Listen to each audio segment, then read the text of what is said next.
Question number 5.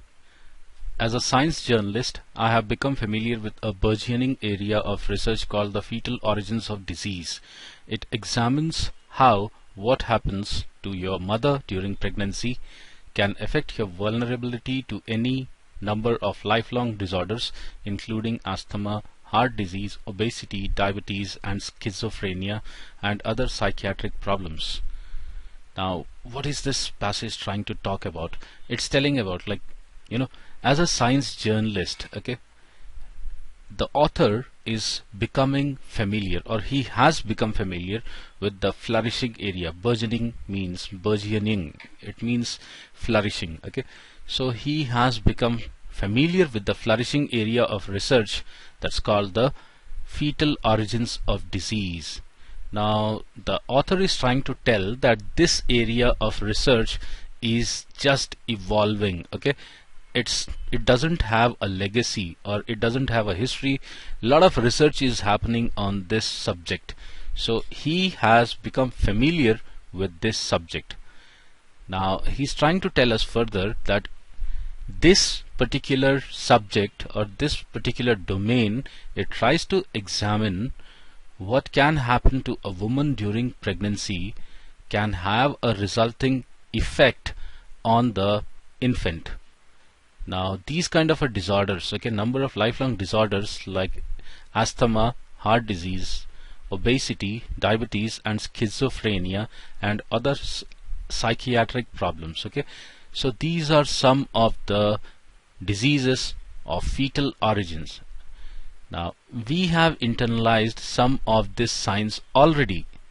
Now he's re-emphasizing that. He says we have already assimilated some of this science, because he's expounding onto the statement. We know, for example, that excessive drinking while pregnant isn't good. Now he is giving us an evidence or an example which says that during pregnancy, if a woman drinks, it isn't good for the infant, okay. Less known or less well known are the consequences of things like infection and severe stress.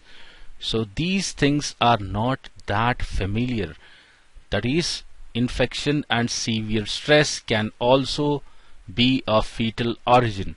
Even infection or severe stress can have the greater impact of these kind of diseases like asthma, heart diseases, obesity, and all these things, okay.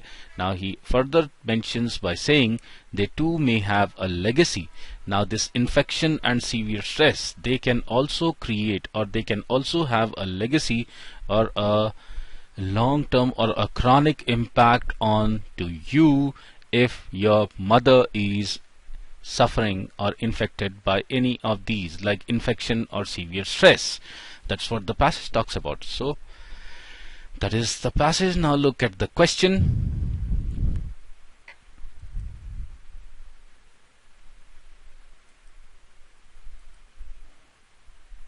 Let's see. Which of the following assumptions, if true, would best support the author's conclusion drawn in the last line of the paragraph? Now, what is the last line of the paragraph? Let's see. That is, they too may leave a legacy. Now, these things, these things like infection and severe stress, they too may leave a legacy. That is to say, though people do not know, we haven't internalized this much as we have internalized drinking while pregnancy can cause problems. We do not know much about this. We do not have much evidence to support this, but still the author is trying to strengthen it, bolster it by saying they too may have a legacy similar to any of these. That is to say, what we can infer from it is, though we may not have much knowledge or evidence right now about these things, but they may be as severe as these diseases, okay. Now let's see. So, which of the following assumptions, if true, would best support the author's conclusion drawn in the last line of the passage? Okay, there is no cure or treatment available. No, author is not trying to say that. Okay, now medical science is immune to any further developments to prevent the said consequences.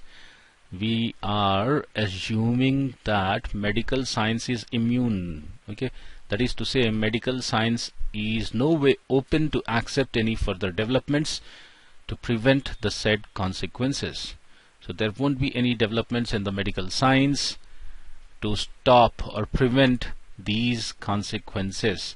But the passage is not talking about preventing or curing any disease. So this particular assumption is talking about preventing the said diseases or preventing the said consequences. So this cannot be my answer choice. Consequences of things not yet ratified by science may not necessarily be devoid of legacy. Now that's what we have to think, understand. What is this? Those things which science doesn't prove, those things that science doesn't have an evidence, okay, may not necessarily be benign. Okay, they may not necessarily be devoid of legacy. That is to say, they may not necessarily be something easy to cure. So they may be dangerous. Okay, C could be my answer choice. That's what the author was trying to say. Now, any disease to be classified as fetal origin need to have a legacy.